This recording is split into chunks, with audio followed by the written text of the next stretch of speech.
Ahoj, já vás vítám u dnešního videa. A možná si říkáte, kdeže to jsem. Tak kdo mě sleduje na Instagramu, tak ví, že jsme s přítelem postavili dům. A teď se vrháme na vnitřní část, takže zdi, malba, podlaha atd. A už před několika lety, když jsme se bavili o domech, tak se nám strašně líbila betonová stěrka. My celkově teda máme rádi takový jakoby čistý, moderní styl a moderní design, takže betonová stěrka je fakt jako něco pro nás. No a já jsem se i vás na Instagramu ptala, jestli byste chtěli do budoucna právě nějaký tipy ohledně té stavby toho domu a tady těch vnitřních věcí, právě té výmalby a podobně. A přistávaly mi tam samý odpovědi ano. Takže jsem si říkala, že pro vás právě občas i natočím nějaký ty videa nebo fotky, storíčka na Instagramu, co se děje, jak to probíhá, různý typy, triky. No a shodou okolností mi přišla možnost mít spolupráci právě na betonovou stěrku. A je to od společnosti dekorativní omítka.cz a tady ji máme. My jsme si vybrali barvu světle šedou, ale barev je tam rozhodně více, je tam několikero druhů jakoby povrchu té betonové stěrky, takže já vám dám určitě potom odkaz na webovky. A co se mi u nich strašně líbí, že vám to přijde rovnou namíchaný a máte k tomu penetraci a lak. Takže všechno v jednom, nemusíte nikde jinde honit. Potřebujete si k tomu koupit váleček a stěrku a je to. A myslím si, že to úplně bez problémů uděláte sami doma. Takže tady já vám ukážu celý postup. Uvidíte právě nanášení té penetrace, potom z té stěrky a nakonec toho laku. Všechno samozřejmě musí nějak schnout a všechny další informace vám budu pak podávat v průběhu toho videa. Tak jo, tak my se na to můžeme rovnou vrhnout a za mnou tady tu stěnu já si ještě pro jistotu očistím, aby tam nebyl žádný bordel a jdeme na to.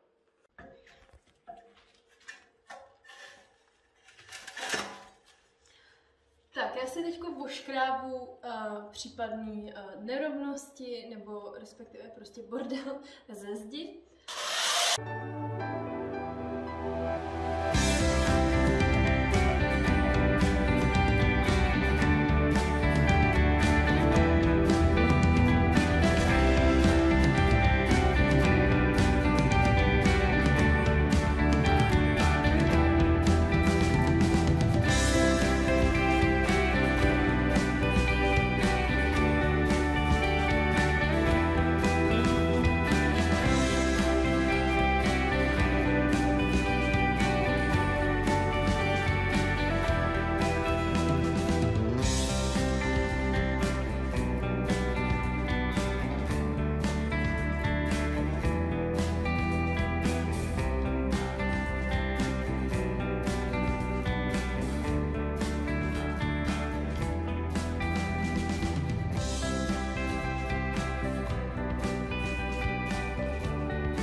Zeď máme očištěnou a vrhneme se na penetraci. Takže to otevřeme, dáme si to do kýble.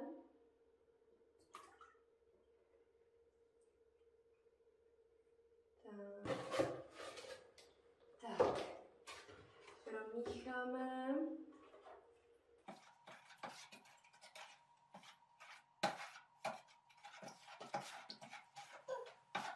Tak na tu zeď se to bude nanášet štětkou.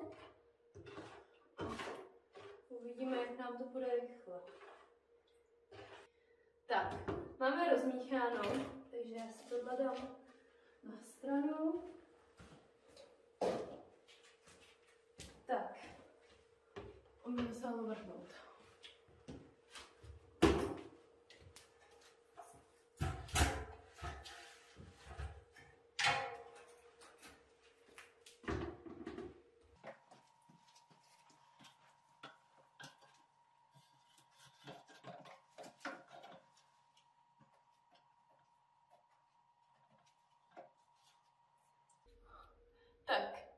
sama nevím, jakou to má úplně konzistenci a kolik toho nabírá. Takže zatím jsem si vzala málo, jak tak koukám.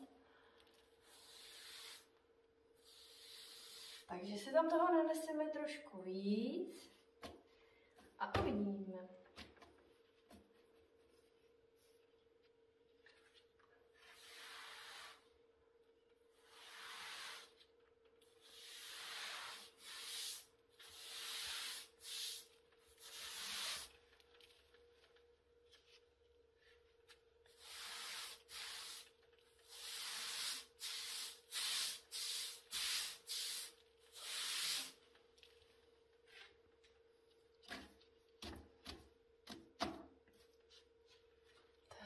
Jsem zkusila ještě trošku přidat.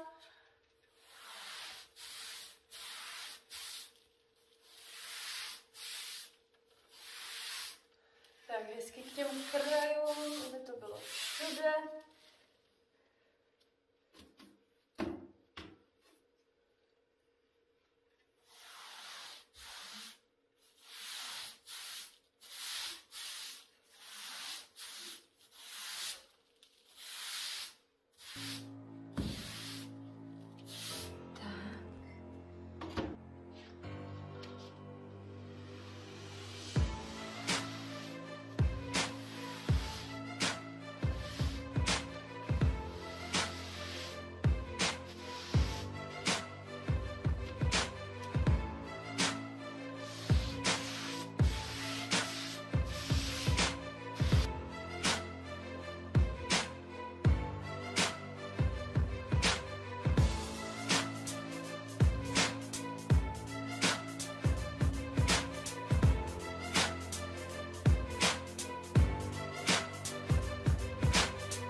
Tak, penetraci máme nanesenou a necháme ji teď schnout zhruba 2 hodinky a potom můžeme nanášet první vrstvu betonové stěrky.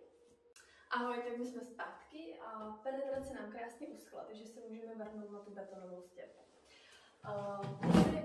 Musíme před začátkem pořádně promíchat. Já mám tady teda tu elektrickou metlu, ale v balíku dostáváte takovou dřevěnou tyčku, kterou vlastně si to můžete taky rozmíchat. Jinak potom materiál si budu nanášet tady tím nerezovým hladítkem, to uvidíte samozřejmě v průběhu. A teďko se teda vrhnu na to míchání.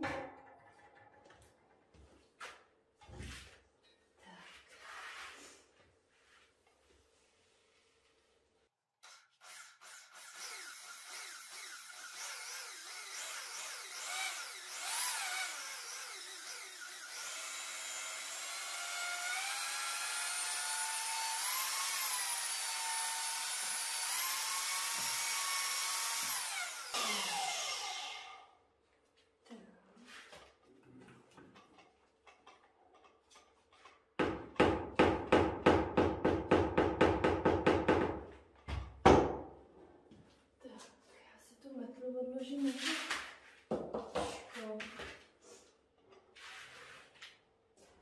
tak a můžeme se vrhnout na nanášení. Tak já si ten materiál nanesu tady touhletou špachtlí na tu stěrku takhle.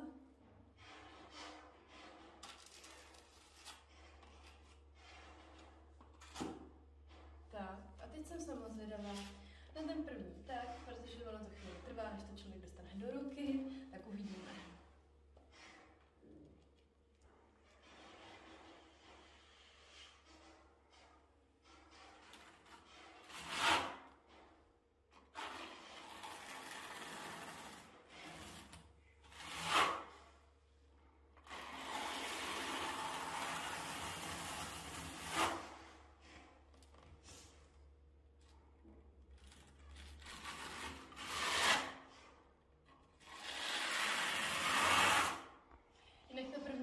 nemusí být úplně dokonalá, protože vlastně potom budete nanášet ještě druhou vrstvu, až tohle to celý uschne.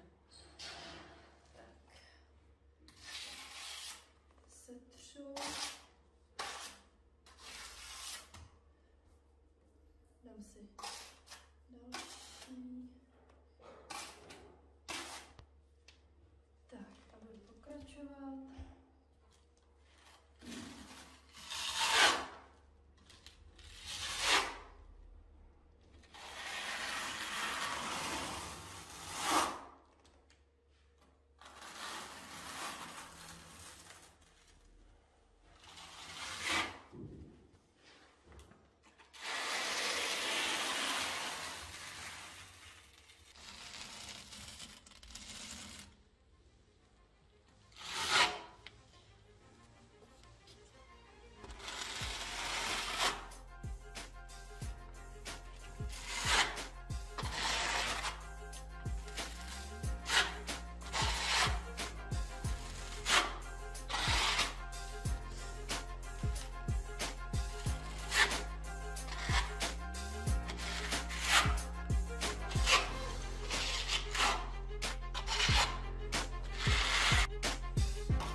Tak, jak jste si mohli všimnout, tak my máme nalepenou pásku, protože jsme chtěli jenom určitou část mít nanesenou tu betonovou stěrku.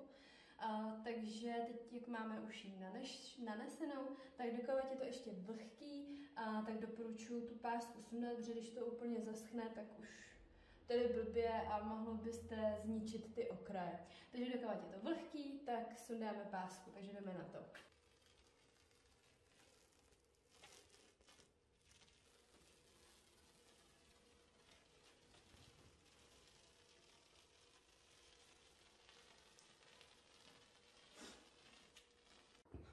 Tak, máme stěrku nanesenou, pásky jsme strhli, takže teď to necháme schnout zhruba 3 až 6 hodin a pak se vrhneme na druhou vrstvu.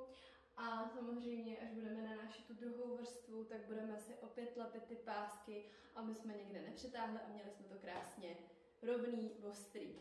Tak jo, tak to necháme schnout a uvidíme se u druhé vrstvy. Tak, máme tady další den. My jsme stěrku nechali uschnout přes noc, takže je opravdu perfektně suchá a nalepili jsme se zase zpátky teďko ráno pásky a můžeme se vrhnout právě na tu druhou vrstvu.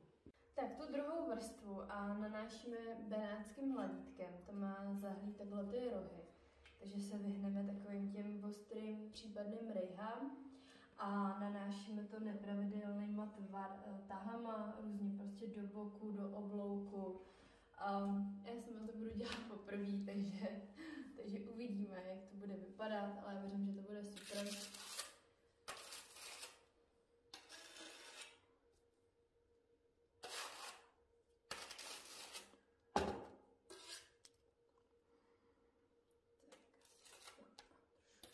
Uberu z těch stran radši.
Tak, my máme nanesenou druhou vrstvu betonové stěrky, nechali jsme to v našem případě teda zase zaschnout přes noc. Máme tady opravdu hezkou strukturu a teď je to teda připravený na poslední vrstvu a to je lak. Tak já jdu teď nanášet ten lak, budu nanášet první vrstvu, potom se bude nanášet ještě druhá, to je takový doporučený počet, ty 2 vrstvy takhle v interiéru, ale pokud byste to dělali třeba v koupelně, tak tam jsou ideální 3 až 4. Takže jdeme na to.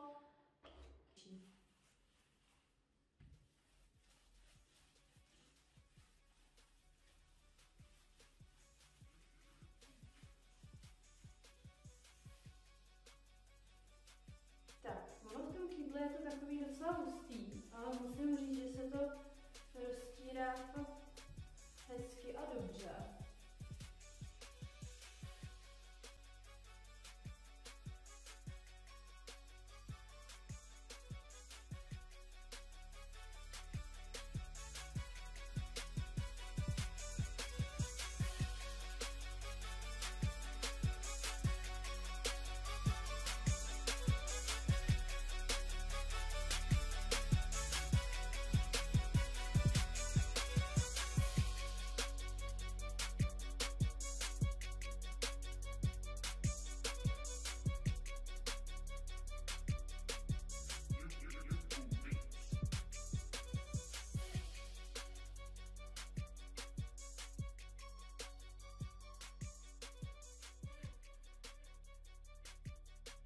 Tak, máme tady finále, respektive máme nanašenou druhou vrstvu laku, která už je taky perfektně zaschlá, takže takovýhle je výsledek a nám se to strašně líbí, ten efekt vypadá opravdu skvěle. A ještě když je to ta vaše práce, respektive moje práce, tak já jsem z toho opravdu nadšená, chodí se nám na to dívat celá rodina a jsme s tím opravdu moc spokojení. Ta druhá vrstva toho laku to udělala takový lesklejší, hladší, omyvatelný a vypadá to skvěle. Líbí se nám to tak, že začínáme uvažovat nad tím, že bychom to dali potom i do kuchyně, mezi vlastně spodní a vrchní skřínky. A to se nám líbí na webovkách taková antracitová, ale s jiným povrchem, takovým perlovým, ten se leskne ještě o něco víc. Já vám se dám ukázku, abyste viděli. A to vypadá taky hodně dobře, takže nad tím opravdu uvažujeme, protože když si uděláte tohle sami, tak vás to vyjde opravdu levnější, než když byste vybírali nějaký, já nevím, jaký obklady, velkoformátové, nebo třeba grafoskla a tohle je fakt parádní. Takže se nad tím ještě uvažujeme. A pro vás já mám slevový kód, který je Petula 10. Takže i vy si ještě se slevou můžete nějakou takovou betonovou stěrku pořídit a udělat. A já budu moc ráda, když mi dolů do komentářů napíšete, jak se vám tato moje betonová stěrka líbí. A jestli třeba i vy byste si to dali domů a jestli nad tím uvažujete. Tak jo. A tohle je vlastně všechno.